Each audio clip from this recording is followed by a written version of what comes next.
retournons dans le psaume. On va prendre le temps de le lire.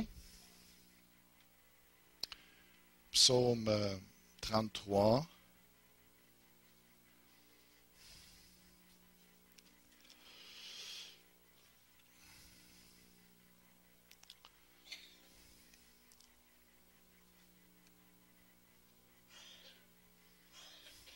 On peut commencer au verset 6.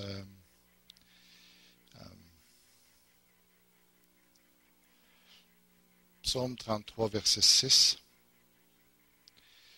Le ciel a été fait par la parole de l'Éternel, et toute son armée, autrement dit, tout l'ordre qu'on voit dans les étoiles, qu'on voit dans la création, l'univers, et ça a été fait par le souffle de sa bouche. Il amoncelle les eaux de la mer, il garde les océans dans des réservoirs. Que toute la terre craigne l'Éternel, que tous les habitants du monde tremblent devant lui. Car il parle et la chose arrive. Il ordonne et elle existe. L'Éternel renverse les plans des nations. Il anéantit les projets des peuples. Mais les plans de l'Éternel subsistent éternellement, et les projets de son cœur de génération en génération. Heureuse la nation dont l'Éternel est le Dieu. Hier, j'ai eu une discussion avec quelqu'un qui me disait: pourquoi est-ce que Dieu permet, il était un peu en colère après Dieu, et puis pourquoi est-ce que Dieu permet à ce qu'il y ait des petits-enfants qui naissent difformes, ou handicapés? Alors, j'ai dû un peu défendre la cause de Dieu, ce qui est normal. Vraiment, on a tout un privilège de connaître des choses que le monde ne connaît pas. Quand on revient, juste avant le message, je vais juste vous dire cela. Quand on revient au livre de la Genèse avec Adam et Ève, qu'est-ce qui était devant eux? Il y avait deux choix. Ou je te laisse diriger, ou tu me laisses diriger ta vie. C'était ça le choix. Ou tu te prends en main et tu la diriges toi-même. Okay? C'était ça, l'arbre de la connaissance du bien et du mal. C'était la capacité, je l'ai déjà dit, vous le savez, mais je le répète. C'était la capacité de pouvoir diriger leur vie. Dieu a mis à leur disposition, regarde, tu peux avoir la même connaissance que j'ai du bien et du mal. Tu peux choisir. Ou bien je vais déterminer le bien et le mal pour toi, je vais te conduire au travers de la vie et je vais être avec toi. Ou bien tu décides de te prendre en main et tu prends la connaissance que j'ai et tu vas gérer ça à ta manière. C'était ça le choix. L'homme a dit, je prends mes responsabilités, je veux diriger ma vie par moi-même. C'est ça le choix qu'il a fait.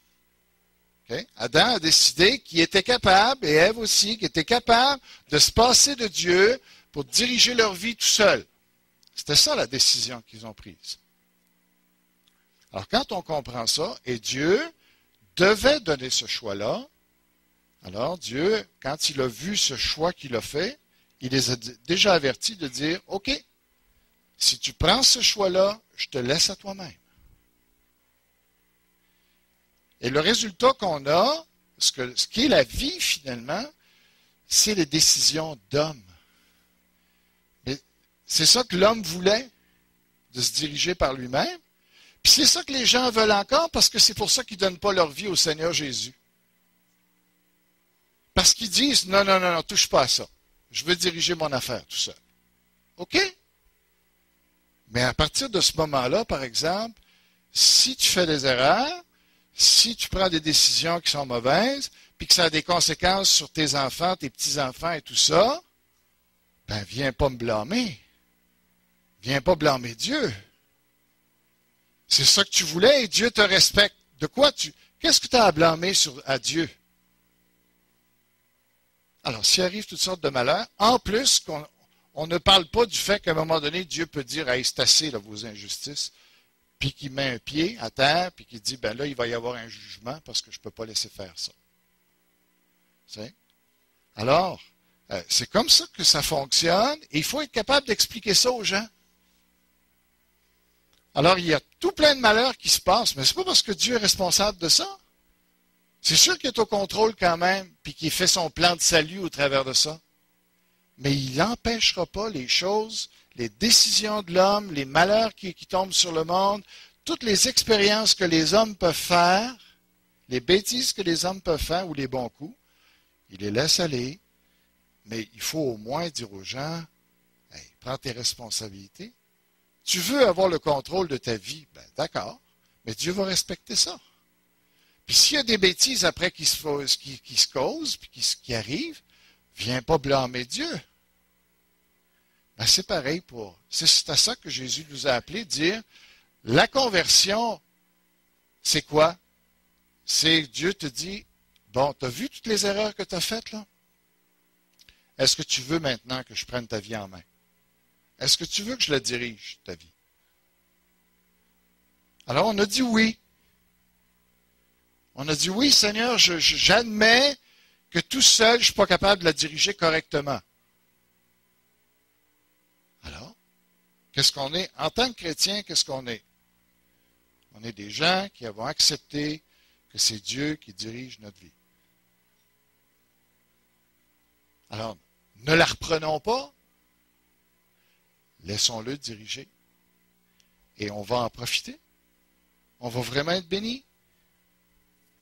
Alors, tout ça ça revient au message de ce matin quand même. Parce que, qu'est-ce qui conduit ta vie?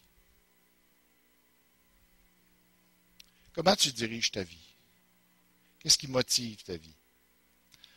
On suit toujours le livre de Une passion, une destinée de Rick Warren. Je décide de passer au travers de ça. Je trouve qu'il y a du bon matériel là-dedans.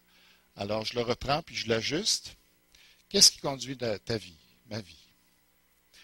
On va regarder ça, mais juste avant d'aller plus loin, on va aller dans la prière.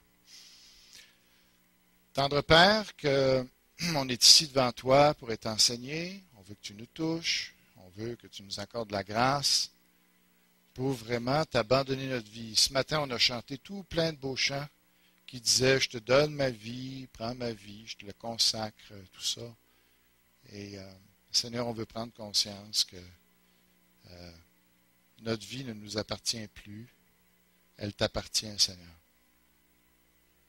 On veut vraiment renoncer à être indépendant de toi. Puis parce qu'on a reconnu, Seigneur, que tu es le seul sage. Tu sais mieux que personne ce qui est bon pour nous. Et Seigneur, on te donne notre vie encore ce matin. On renouvelle cet engagement-là. On veut vraiment que tu la diriges, Père. Je te prie qu'au travers du message qui va être donné ce matin, que tu puisses nous convaincre profondément qu'on a tout intérêt de te laisser diriger. Alors Seigneur, bénis que ce message puisse porter des fruits qui vont être éternels. Que vraiment, Seigneur, on va être des gens qui sont consacrés, qui te prennent vraiment au sérieux, qui vraiment vivent chaque instant, chaque minute de leur vie pour toi. Parce que c'est la meilleure décision qu'on puisse faire. Glorifie-toi, Seigneur, dans la région.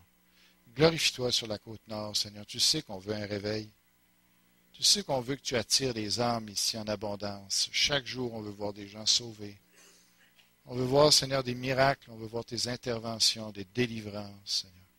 On veut voir des gens délivrés des démons. Délivrés, Seigneur, de tous les esclavages qu'ils ont. Seigneur, on ne se contentera pas. Le statu quo, on n'en veut pas. On veut te voir agir, Seigneur. On est venu à toi un jour parce que tu nous as promis que tu nous donnerais la plénitude. Seigneur, c'est ce qu'on veut. Saisis-nous ce matin, Seigneur. Fais une œuvre dans nos cœurs, que ce soit différent dans nos cœurs ce matin. Je t'en prie, au nom de Jésus-Christ. Amen. Salomon hein, en tout cas, il a donné le bien des grands conseils dans sa parole. Et puis, voici ce qu'il dit. J'ai découvert aussi que les humains peinent et s'appliquent dans leur travail uniquement pour réussir mieux que leurs voisins. Ma fille, elle parlerait des voisins gonflables. Alors, elle nous disait hier que justement, elle avait 2 voisins qui étaient des voisins gonflables. Je ne sais pas jusqu'à quel point ils sont rendus gros, mais ils sont gonflables. Alors, il semble que Salomon était d'accord avec ma fille. Et les gens semblent être en compétition les uns avec les autres pour être mieux, pour être plus important, avoir plus de belles choses que ça. Alors, ça semble être une réalité qu'on constate très, très souvent. Et Salomon était d'accord avec ça. Et c'est ce qui motive et c'est ce qui dirige la vie de bien des gens. D'être mieux que le voisin. D'avoir plus que le voisin. Est-ce que c'est une bonne motivation? On va regarder. Alors, voici cet homme qui s'appelle Thomas Carlyle. Et il a dit ceci. Alors lui-même, voici qui il est. Alors, je vous laisserai le début. En tout cas, à Londres, dans la fin du 19e siècle. C'est un écrivain satiriste, un historien britannique dont le travail eut une très forte influence durant l'époque victorienne. Alors, qu'a-t-il dit, cet homme? Il a dit ceci. Un homme sans objectif est comme un navire sans gouvernail. Un misérable, un rien du tout, et non un homme. On a besoin d'avoir des objectifs dans notre vie. On a besoin d'avoir qu'est-ce qu'on veut atteindre. Et il y en a qui, peut-être, qui prétendent qu'ils n'ont pas vraiment d'objectifs dans leur vie, qui se laissent diriger comme ça par Dieu ou par le courant. Mais ce n'est pas vrai. On a tous des objectifs dans notre vie. On a tous des choses qu'on désire, qu'on veut atteindre. Et on a besoin à un moment donné de s'arrêter et de dire, qu'est-ce qui motive vraiment ma vie? Qu'est-ce que je veux atteindre? Qu'est-ce qui dirige ma vie? Et ce matin, le message est là pour nous aider à recentrer nos choses, voir qu'est-ce qui vraiment est en train de diriger tout ce qu'on fait dans notre vie. Parce qu'il faut s'assurer que ce sont les bons objectifs qui dirigent notre vie. Alors, conduire, qu'est-ce que ça veut dire? Ça veut dire guider, contrôler, diriger. OK? Quand on conduit quelqu'un, eh bien, ce qu'on est en train de faire, on est en train d'exercer une guidance ou un contrôle et une direction. Alors, que ce soit en auto, finalement, c'est la même chose. Quand on conduit, bien, qu'est-ce qu'on est en train de faire? On est en train de guider, de contrôler, de diriger. Alors, c'est valable en automobile, c'est valable avec une balle de golf. On l'envoie, on espère l'envoyer où on veut. Et quand on plante un clou, alors on conduit. Hein? On est en train de guider, on est en train de contrôler. Alors, il y a des choses qui, dans notre vie, nous conduisent, nous contrôlent, nous guident. Qu'est-ce que c'est? C'est à nous de le savoir. Il faut le découvrir. Alors, qu'est-ce qui conduit ta vie? Qu'est-ce qui conduit ma vie? Il y a des gens qui se laissent conduire dans le monde par toutes sortes de choses. OK? Ils ne sont pas toujours conscients, mais il y a tout plein de trucs qui nous conduisent. J'aurais pu établir une longue liste de ce qui motive les gens, de ce qui vous conduit. Une de ces choses-là, c'est la culpabilité. Les gens sont vraiment conduits dans leur vie parce qu'ils se sentent coupables.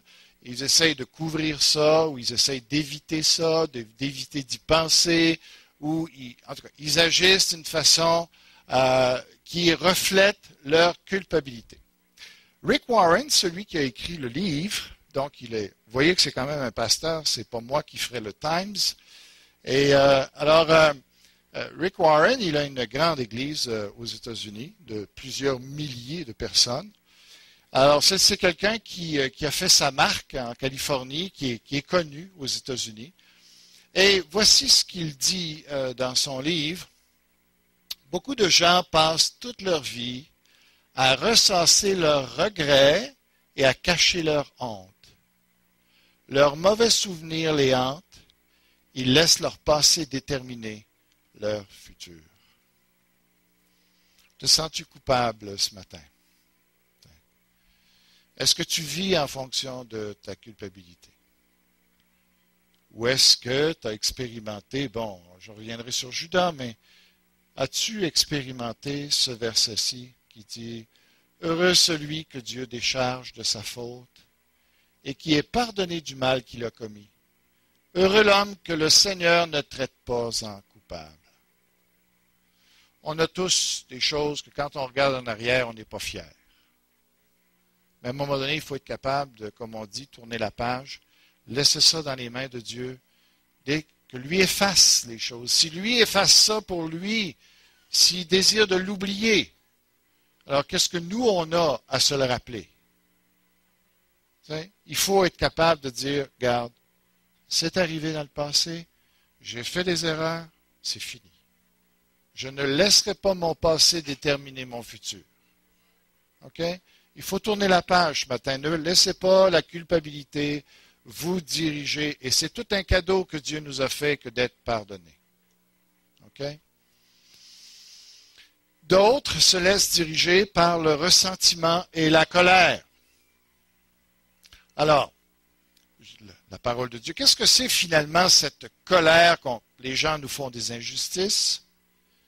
Ils nous font du tort, nous font du mal, on ne l'a pas mérité. Quand on l'a mérité, ça ne suscite pas la colère, ça suscite plutôt l'humilité.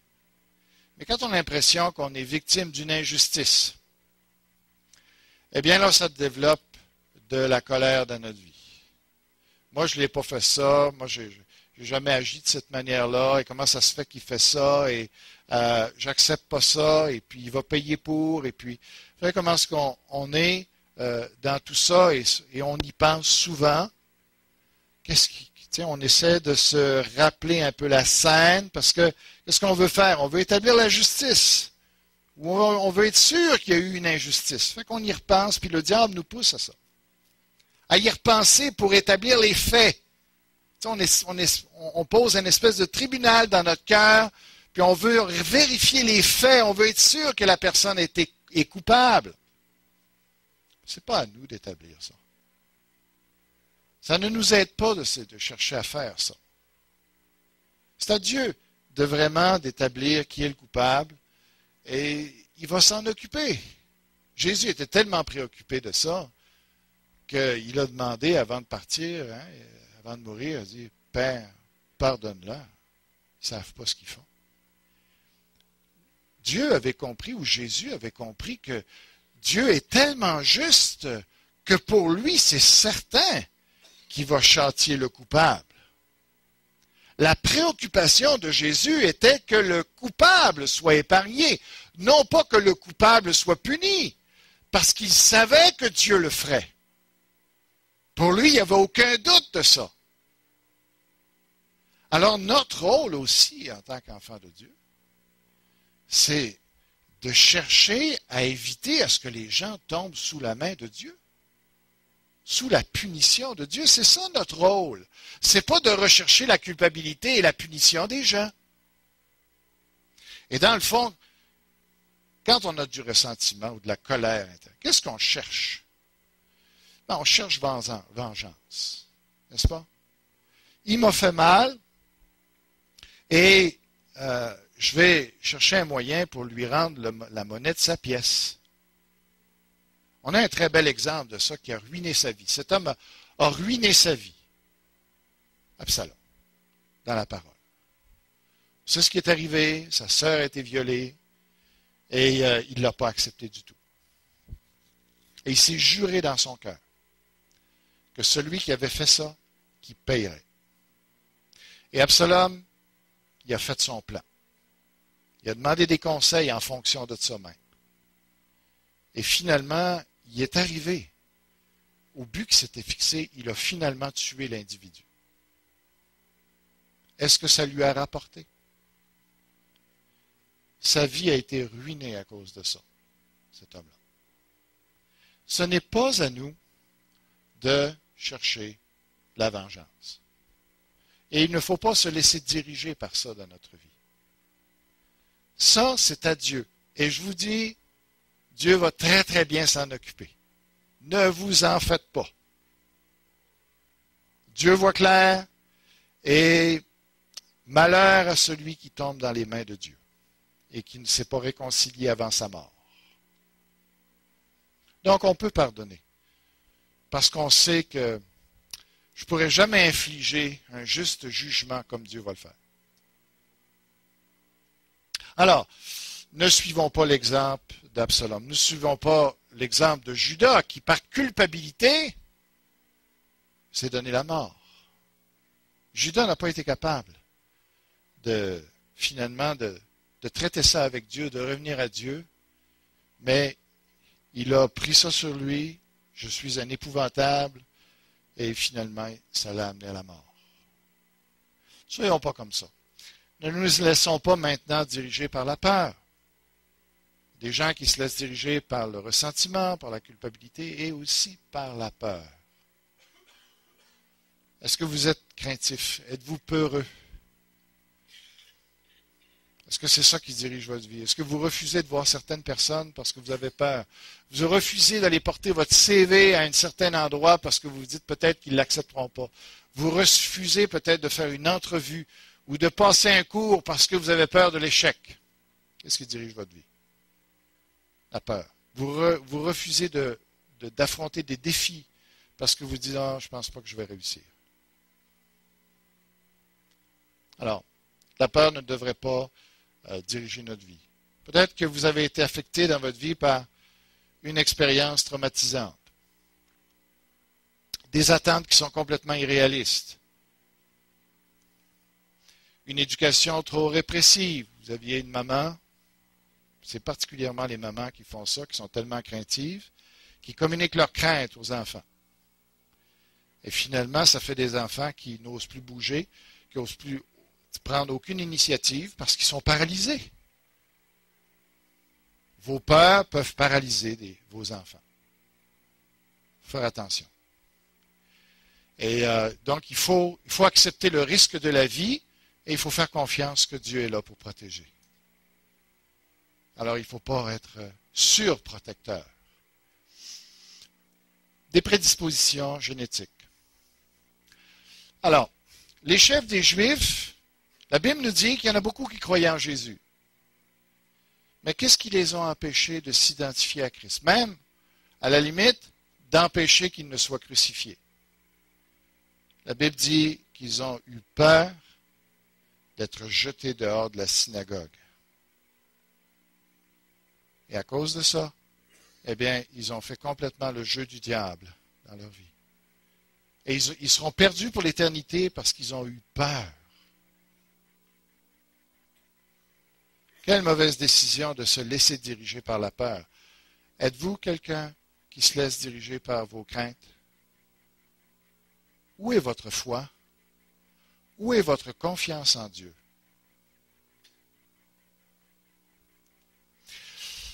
D'autres se laissent diriger par le matérialisme. Toujours avoir plus, avoir plus beau, d'essayer de nouvelles affaires. Mais il y a 3 mythes concernant le matériel qui sont entretenus par le diable continuellement. D'abord, le matérialisme amène le bonheur. Autrement dit, ça se définit comme ça. Parce que j'aurai plus de choses agréables, plus je vais être heureux. Faux. Okay? La preuve, c'est que les magasins sont toujours pleins. Les gens achètent pourtant. Mais tu les revois la semaine suivante ou un mois après, ils ont encore besoin d'une autre bebelle. Ils se laissent diriger par le matérialisme. Ils ont cette conviction profonde que ça me prend quelque chose de nouveau pour être heureux.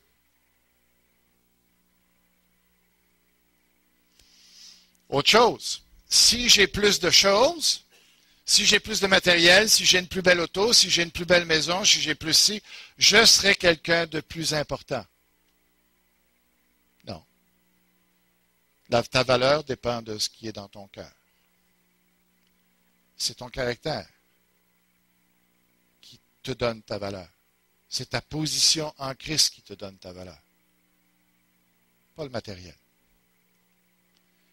La sécurité. si j'ai des grosses assurances, si j'ai un bon travail, si j'ai plus un gros compte en banque, si j'ai... J'aurais pas besoin de m'inquiéter de la vie. Pas vrai. Il peut arriver, il y a des gens qui ont tout perdu. Cette semaine, avec le feu, ils ont tout perdu. Tout. Et les assurances ne voudront même pas toucher à ça. Alors, il n'y a pas de sécurité dans les choses matérielles. Sécurité dans le Seigneur. Okay? Donc, on se laisse motiver par ces choses-là, puis des fois, ce n'est pas toujours conscient, mais c'est une réalité. Alors, faisons attention, ne nous laissons pas diriger par ça. La preuve, le jeune homme riche, qui avait tout, selon ce monde, il est arrivé devant le Seigneur et dit, qu'est-ce qu'il faut que je fasse pour avoir la vie éternelle? Finalement, ce qu'il dit, qu'est-ce qu'il faut que je fasse pour que je sois vraiment heureux? Alors, on voit que ça, on a un exemple dans la parole de Dieu, et on en a plus que ça, mais on a un exemple dans la parole que le gars avait tout selon ce monde, mais il n'était pas plus heureux. Besoin d'approbation. Il y a des gens qui se laissent diriger pour plaire aux hommes. Qu'est-ce que ma mère va penser? Qu'est-ce que mes frères vont penser? Qu'est-ce que les voisins vont dire? Ils se laissent diriger comme ça. Et c'est très, très fort, l'influence des pères, on le sait, c'est très fort pour les adolescents, mais il ne faudrait pas penser qu'en tant qu'adulte, on n'est pas influencé par ce que les autres pensent. La preuve, c'est que bien souvent, on refuse de parler alors qu'on devrait parler, parce qu'on a peur de ce que les autres vont dire ou comment ils vont réagir. Je lutte avec ça. J'ai besoin de me dire, non, la seule personne que je crains dans ma vie, c'est Dieu. Et peu importe ce que la personne va dire, va penser, comment elle va réagir, regarde, si j'ai à le dire, il faut que je le dise. Si j'ai à agir, il faut que j'agisse. Et peu importe ce que l'Église va penser. Alors, de chercher à plaire aux hommes, qu'est-ce que ça fait? Ben, ça crée des tensions psychologiques. Tu es troublé parce que, regarde, commencer à plaire à tout le monde, mon ami, c'est troublant. Parce que tout le monde pense différemment, tout le monde a des goûts différents, tout le monde a des opinions différentes. Alors, si tu commences à essayer de te plaire à tout le monde, tu n'as pas fini, tu vas être une girouette pour le reste de ta vie. Tu vas être instable. Tu vas prendre une décision un jour, puis là, si on met un petit peu trop de pression sur toi, si on désapprouve un petit peu trop ce que tu fais, le lendemain, tu vas changer de décision, tu vas changer de métier, puis toute ta vie, tu vas faire ça, puis tu n'accompliras absolument rien. Tu vas te promener toute ta vie. Non. Et tu seras caractérisé par quelqu'un qui n'arrive pas à prendre des décisions. Devant tout choix va devenir quelque chose d'extrêmement pénible pour toi. Ça te paralyse. Et si jamais je fais une erreur? Ben, tu feras l'erreur. Dieu reste encore là dans tes erreurs. Mais ce qu'il veut, c'est qu'on assume nos choix. Puis d'être un homme, c'est d'avoir la capacité de choisir. Et il faut devenir fier de choisir avec les éléments qu'on a. Puis demain, Dieu sera encore là pour récupérer. Quelqu'un qui veut plaire aux hommes va devenir paralysé dans ses décisions. Et c'est impossible de plaire aux hommes. Alors pourquoi essayer de le faire? N'essayez pas ça. Impossible. Et si tu cherches à plaire aux hommes, ben, ce qui est pire, c'est que tu es incapable de plaire à Dieu. L'apôtre Paul est très clair là-dessus. Je pense que. Okay. D'ailleurs, comment pourriez-vous parvenir à la foi alors que vous tirez votre gloire les uns des autres et que vous ne recherchez pas la gloire qui vient de Dieu seul? Jésus disait aux gens, si les hommes restent incrédules, c'est parce qu'ils se préoccupent de ce que les hommes vont penser autour d'eux. C'est pour ça que les gens ne croient pas. Ce n'est pas à cause de la théorie de l'évolution, ce n'est pas à cause de la science. Ce n'est pas parce que c'est démodé. Le point, c'est qu'ils ont peur de déplaire. Ils n'ont pas de courage. Et maintenant, est-ce la faveur des hommes que je désire ou celle de Dieu? Est-ce que je cherche à plaire aux hommes? Si je plaisais encore aux hommes, je ne serais pas serviteur de Christ. Il faut prendre la décision ce matin de dire non, je vais plaire à Dieu. Peu importe ce que ma femme va penser, peu importe ce que mes enfants peuvent penser, mon employeur peut penser. Je prends la décision de plaire à Dieu. Alors, Maintenant, on a vu ce qu'il ne fallait pas qui dirige notre vie. Qu'est-ce qui doit diriger dans ce cas-là notre vie? J'en ai donné 5 choses qui viennent du livre. Et les objectifs de Dieu pour notre vie. Qu'est-ce que ça va faire? Ça va donner un sens à notre vie. Ça va donner une vie simplifiée. Ça va nous donner de la sagesse. Ça va nous motiver. Et ça va nous donner une bonne préparation pour l'éternité. Ça va donner un sens à ta vie. De savoir que Dieu a des objectifs pour toi, eh bien, ça va vraiment t'orienter. Et ça va te définir aussi. Un jeune homme d'une vingtaine d'années a écrit « Je me sens minable parce que je me bats pour devenir quelqu'un sans même savoir où cela me mène. Je ne sais qu'avancer sans but, mais si je découvre un jour ma raison d'être, je pourrai commencer à vivre. » C'est important de savoir, c'est quoi la vie? Pourquoi tu es là? Il faut revenir à ces bases-là, parce que ça donne toute une orientation. Dr. Siegel, qui a écrit ces livres-là, il a écrit plusieurs livres, et il a dit ceci, alors il a écrit un livre qui est un best-seller aux États-Unis, qui est Love, Medicines and Miracles. Et il a dit ceci, ou en tout cas il s'est aperçu de ceci, qu'il pouvait prévoir lesquels de ses patients atteints de cancer connaîtraient une rémission en leur demandant la question « Êtes-vous prêt à vous battre de toutes vos forces pour vous en tirer? » Il a remarqué que les gens qui avaient vraiment d'abord une foi en Dieu, okay, qui avaient une espérance, qui avaient une raison de vivre, qui avaient des buts à atteindre, qui voulaient vivre, ces gens-là, eh bien, guérissaient beaucoup plus facilement. Alors, qu'est-ce que Dieu dit? Car moi, le Seigneur, je sais bien quel projet je forme pour vous. Et je vous l'affirme, ce ne sont pas des projets de malheur, mais des projets de bonheur. Je veux vous donner un avenir à espérer. Si on suit les objectifs de Dieu pour notre vie, on sait qu'on va être heureux. On sait qu'on va être épanoui. On sait qu'on va s'en aller quelque part. On va accomplir des choses et on va être bien là-dedans. Est-ce qu'on fait confiance au Seigneur? Est-ce qu'on croit que ses objectifs pour nos vies sont meilleurs que nos objectifs? Ça donne une vie simplifiée. Ça donne une raison de vivre. Ça donne une vie simplifiée. Cette activité m'aide-t-elle à atteindre l'un des objectifs de Dieu pour ma vie? Est-ce qu'on a pris le temps de s'asseoir puis déterminer, je fais quoi avec ma vie? Où est-ce que je veux que ça s'en aille, cette histoire-là? Alors, moi, j'ai tourné en rond bien des années dans ma vie parce que je voulais accomplir tellement de choses. À un moment donné, j'ai dû m'arrêter et de dire, bon, c'est assez. Maintenant, je veux accomplir quelque chose avec ma vie. Des petites choses qui peut-être deviendront des plus grandes choses. Ça dépend de Dieu.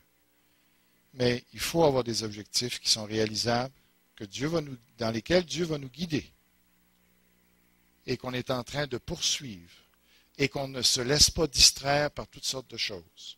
Est-ce qu'on sait où est-ce qu'on s'en va? Est-ce que c'était un défaut dans ton caractère? Est-ce que tu l'as établi? Si tu es quelqu'un qui remet toujours à demain ce qu'il faudrait faire aujourd'hui, est-ce que tu en as parlé à Dieu? Est-ce que tu as établi un objectif de dire, ça, il faut que ça disparaisse de ma vie? Et là, tu commences à travailler de dire, je vais devenir quelqu'un qui, quand j'ai une décision à prendre aujourd'hui et quelque chose que j'ai à faire aujourd'hui, je vais le faire aujourd'hui. Si j'ai un appel téléphonique à faire aujourd'hui, je vais le faire aujourd'hui, pas demain. Et tout plein de choses comme ça, quelques objectifs de différents domaines de notre vie où on dit, non, c'est ça que je veux atteindre. Je veux devenir meilleur, je ne sais pas moi, flûtiste. Bien? On prend le temps de s'asseoir, on réfléchit, Seigneur, est-ce que tu aimerais que je joue de la flûte pour te glorifier? Et si on sent que Dieu nous pousse là-dedans, bien, on détermine le nombre d'heures que ça va prendre. Et est-ce que j'ai la persévérance d'aller jusqu'au bout? Et quand on s'engage, après ça, on atteint notre objectif. Moi, au début, je n'ai jamais été capable de finir un livre. Parce qu'il y en avait un autre toujours plus intéressant que l'autre. Je me suis dit, non, ça va faire. Parce que je n'arriverai jamais à comprendre vraiment quelque chose en profondeur si je fonctionne comme ça. Je me dis, si je commence un livre, je vais le finir. J'ai lu, là, en sortant de la France, Suzanne m'a donné un livre qui était sur Darwin, qui était un peu les dessous de toute l'histoire de Darwin, l'origine des espèces, son livre et tout ça. J'ai dit, tiens, ça m'intéresse. Mais en même temps, je me disais, je n'ai pas de temps à perdre. Est-ce que je vais aimer ce livre-là? Est-ce qu'il va m'apprendre quelque chose? Est-ce que ça va être bon pour moi? Finalement, je me suis dit, bon, je me suis donné un objectif dans ma vie à un moment donné. Je me suis dit, j'aimerais ça lire des bons livres qui m'apprennent à bien parler le français, à bien écrire le français. Alors, j'ai jugé que ce livre-là, même si ce n'était pas un livre chrétien, je me dis, tiens, l'histoire de Darwin, ça m'intéresse, peut-être qu'il y a des éléments là-dedans qui vont m'aider à comprendre mieux la situation. Effectivement, mais en même temps, je me suis dit, non, le gars écrit bien, ça va perfectionner mon français, ça va m'aider pour mon écriture personnelle, pour la prédication. OK, je le lis. C'était très bon. Le résultat, je ne sais pas si j'ai appris énormément de choses, sinon que de connaître un peu de l'atmosphère de ce temps-là. Je n'ai pas appris énormément de choses, spirituellement pas grand-chose. Mais ce que je suis content, je l'ai fini. Je l'ai fini. Je n'ai plus besoin d'y revenir et ça fait en sorte que la prochaine fois, je me dis, est-ce que ça va valoir l'investissement, ce genre de livre? J'ai appris quelque chose. Alors, vous savez, dans notre monde, les centres d'achat deviennent de plus en plus gros. Il y a de plus en plus de choix. Ça donne des vies de plus en plus compliquées. Des fois, avez-vous l'impression de rentrer dans un centre d'achat puis d'être dépressif en rentrant? Tu regardes ça, tu te dis, par où je commence? Hey, c'est rendu que ça va prendre une automobile maintenant pour magasiner dans les centres d'achat tellement qu'ils sont rendus gros. Parce qu'on n'est plus capable de se franchir d'un bout à l'autre à pied. Tiens, pas encore avec vous. Ça va venir. C'est terrible le choix qu'on nous offre. Est-ce qu'on a une direction là-dedans? S'il faut commencer à acheter tout ce qu'il y a là-dedans, on n'a pas fini de travailler. Alors, à celui qui est ferme dans ses dispositions, tu assures une paix parfaite, parce qu'il se confie en toi. Autrement dit, si tu as des objectifs de dire, regarde, je veux devenir quelqu'un qui va sculpter correctement. Bon, ben OK, tu n'achètes pas tous les outils qu'il y a chez Canadian Tire ou qu'il y a chez Rona. Tu achètes des ciseaux à bois, des toupis, qui vont faire en sorte que tu vas devenir quelqu'un de bon pour la sculpture du bois. Mais ça prend de se limiter. Ça prend de se simplifier, la vie. Toutefois, de même que le serpent séduisit Ève par sa ruse, je crains que vos pensées ne se corrompent et ne se détournent de la simplicité à l'égard de Christ. Jésus veut qu'on ait une vie calme, paisible, simple. Il a des projets pour nous, mais ils ne sont pas hyper compliqués. Et il veut qu'on rentre là-dedans, puis il ne veut pas qu'on fasse n'importe quoi. Restons attachés au Seigneur et à ce qu'il a pour nous. Ça donne de la sagesse. Imaginez, vous rentrez dans une bibliothèque comme ça. Quel livre je veux lire? Quel livre? Vous savez que quand vous aimez lire, c'est cruel de rentrer dans un endroit comme ça. Parce que tu regardes ça, tu te dis, où c'est que je commence? C'est troublant. Mais si tu as un domaine d'études que tu veux faire, tu sais que tu dois éliminer tous les autres. Et là, tu vas quelque part. Tu accomplis quelque chose. Et une façon sage de commencer la vie, c'est se fixer des objectifs dans certaines choses, puis de les atteindre tranquillement. ce que Dieu veut. Tu aimes lire? Puis commence par un livre, lis-le. Puis peut-être un jour, tu feras de la lecture rapide, puis tu seras capable d'en lire 7 par semaine, des gros romans comme ça, peut-être. Mais il faut commencer petit. Selon ce que Dieu dirige dans notre vie. Et même, je considère tout comme une perte à cause de l'excellence de la connaissance de Christ Jésus. Mon Seigneur, à cause de lui, j'ai accepté de tout perdre, et je considère tout comme des ordures afin de gagner Christ. Lui, son objectif, c'est de dire, regarde, lui, il est mort pour moi, là, puis c'est Dieu qui est mort pour moi, il est venu me révéler Dieu. Ben, je considère que Dieu est assez important, ça va être ça le but de ma vie. Je veux le connaître, lui, et rien d'autre. Il est assez important pour que je le connaisse, lui. Alors lui, l'apôtre Paul, il ne s'embarrasse plus avec les bébelles de ce monde, dire non, je veux le connaître.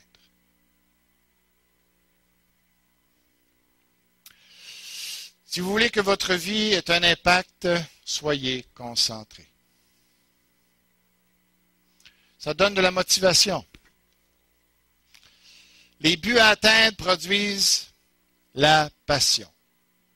Rien ne remplit plus d'autant d'énergie qu'un défi précis et inversement, rien ne démotive davantage qu'un manque de vision.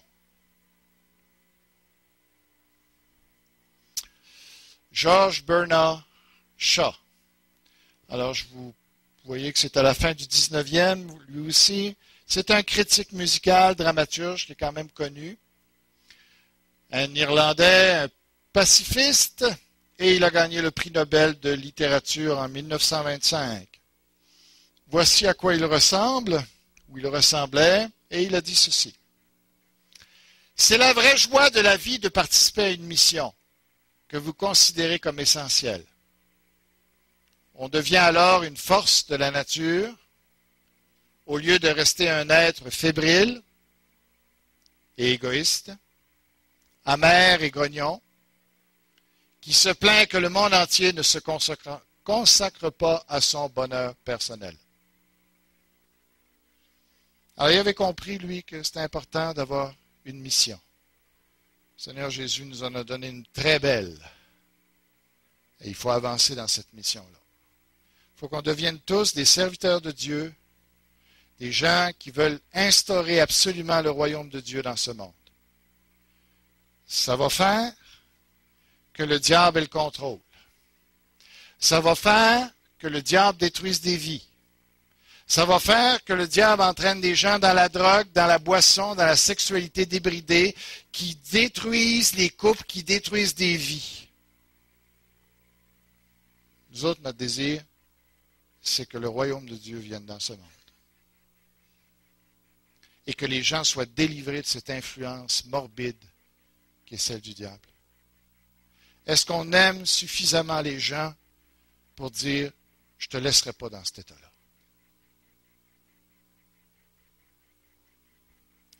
Ça donne une préparation pour l'éternité. Et je termine avec ça. Les gens de ce monde veulent avoir leur statut, veulent avoir leur souvenir dans ce monde, veulent avoir une notoriété pour l'histoire. Qu'est-ce qui arrive avec ça? Voici ce qui arrive avec ça. Saddam Hussein, avec sa belle statue, qu'est-ce qu'ils ont fait à la fin de sa vie? Ben voilà ce qu'ils ont fait avec. Parce qu'il n'y a rien dans ce monde, il n'y a rien qu'on peut accumuler dans ce monde qui va rester. Cet homme, James Dobson, psychologue qui a fondé Focus on the Family, il est champion de tennis quand il était à l'université. Il a gagné un trophée pour son université. Son trophée était bien en vue dans la vitrine. Devant tout le monde, le trophée était en première place et tout le monde honorait. Jusqu'au jour, il a fini ses études, il a commencé son travail et un jour, il est arrivé par la poste, son trophée. Quelqu'un l'avait trouvé dans une poubelle parce qu'il renouvelait justement les honneurs qu'il donnait aux gens et il n'y avait pas de la place pour tous les trophées partout, alors on a enlevé le sien, c'était fini pour son honneur. Voilà ce que les hommes font avec les honneurs humains. Il a dit, tôt ou tard, tous vos trophées seront jetés à la poubelle par quelqu'un d'autre.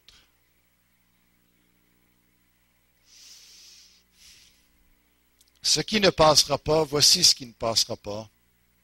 Car il nous faut tous comparaître devant le tribunal de Christ, afin que chacun reçoive selon le bien ou le mal qu'il aura fait étant dans son corps. Chacun de nous ici. Un jour, on va passer devant le grand juge qui va évaluer notre vie devant tout le monde. Est-ce qu'on va être fier de ce qu'on aura à présenter? Est-ce qu'on va être fier de ce que Jésus va dire devant les nations entières?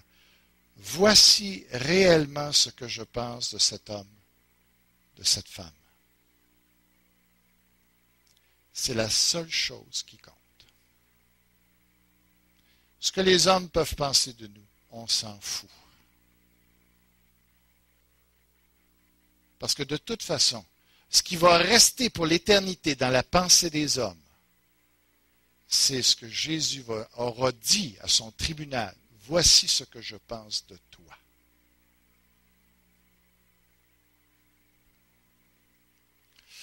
Deux questions se posent.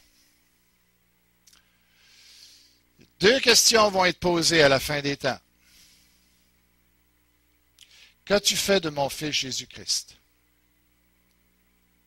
Et ça va déterminer où tu vas passer l'éternité. Cette question-là. Et c'est la question qu'on doit poser aux gens. Qu'est-ce que tu fais avec Jésus? Parle-moi pas de religion. Qu'est-ce que tu fais avec Jésus? Et ça va déterminer si tu vas être en enfer ou si tu vas être au ciel. Et la deuxième question, qu'as-tu fait de ce que je t'ai donné? Ça va déterminer ce que tu vas faire dans l'éternité. Parce qu'il y a un principe que Dieu va respecter et dire, si tu as été fidèle dans les petites choses, les petites choses, c'est ce que je fais ce matin. C'est ce que vous faites dans votre journée, dans vos semaines, dans votre école du dimanche, dans vos petits témoignages que vous donnez, dans la vaisselle que vous faites. Fidèle, si tu as été fidèle là, Dieu dit, je vais t'en confier des grandes. Si tu n'es pas en train de servir Dieu actuellement avec ce que tu as, avec les capacités que tu as, regarde, tu vas avoir une très, très grosse surprise dans l'éternité. Dieu va te dire, je ne te confie pas grand-chose, cher ami. Parce que j'ai estimé que tu n'étais pas fidèle. Je t'avais donné des choses. Tu n'as rien fait avec. C'est très sérieux. Quels sont les objectifs de votre vie, de notre vie, de ma vie? Alors, quelqu'un a dit, ce qui est important et ce qui doit diriger notre vie, c'est qu'est-ce que tu aimerais faire? Qu'est-ce que tu aurais aimé faire de ta vie 5 minutes après ta mort? Comprenez-vous la question? C'est que quand on va être rendu l'autre bord, on va dire, wow, c'était vrai tout ça.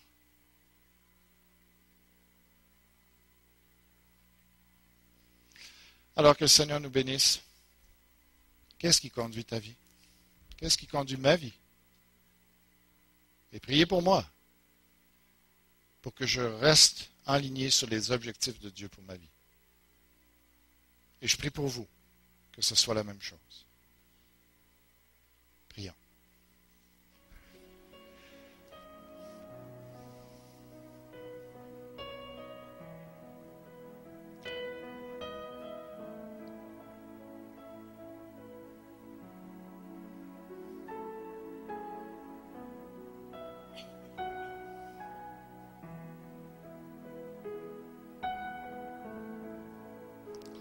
Tendre Père, tu vois tout ce qu'on a entendu ce matin. Des choses qui sont extrêmement sérieuses. Seigneur, on a vu ce matin qu'il Il ne fallait pas se laisser diriger par la culpabilité, par l'amertume, par la peur, par le matérialisme ou par le besoin d'approbation. Seigneur, on veut te demander pardon parce que on doit admettre qu'il y a encore bien de ces choses-là qui dirigent nos décisions, qui dirigent notre vie. Mais on veut que ça se termine ici ce matin. On veut, Seigneur, que tu nous rendes sensibles, que tu nous éclaires sur nos véritables motivations.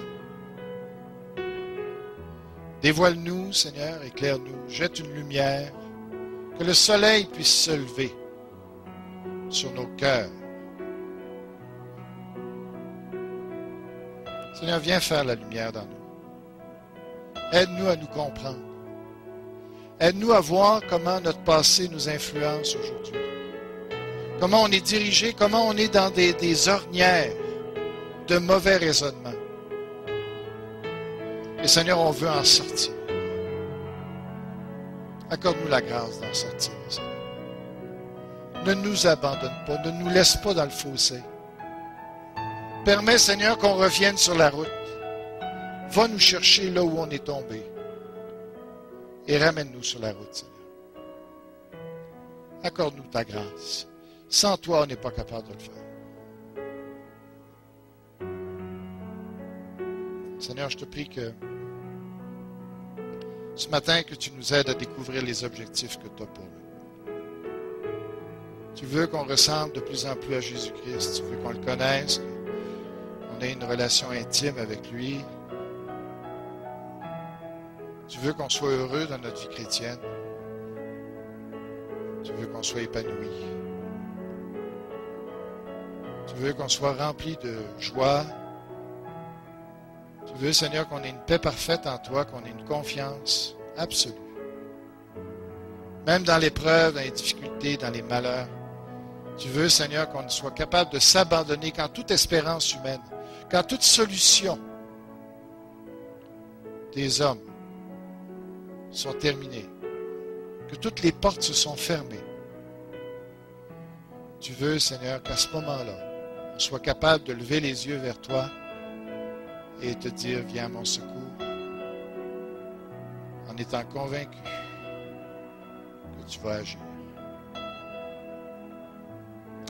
Seigneur, viens nous éclairer sur ce qui devrait diriger notre vie. Toi, tu nous connais mieux que nous-mêmes. Tu connais nos dons, tu sais les talents que tu nous as donnés. Où est-ce qu'il faut les investir? Qu'est-ce qu'il faut faire, Seigneur? Dirige-nous. Donne-nous de soupirer après les vraies choses, de prendre des bonnes décisions. Seigneur, on veut se préparer pour l'éternité. On veut que le jour où on va comparaître devant toi, lorsqu'on va franchir le pont de cette vie, eh bien que lorsqu'on va tomber devant toi, ce jour-là, comme dit ta parole, qu'on puisse avoir une pleine assurance. Être fier de ce qu'on aura fait pour toi, Seigneur. Et d'être sans crainte du jugement que tu vas porter sur nous, Seigneur. Donne-nous de travailler fort pour toi. Accorde-nous la grâce de porter des fruits.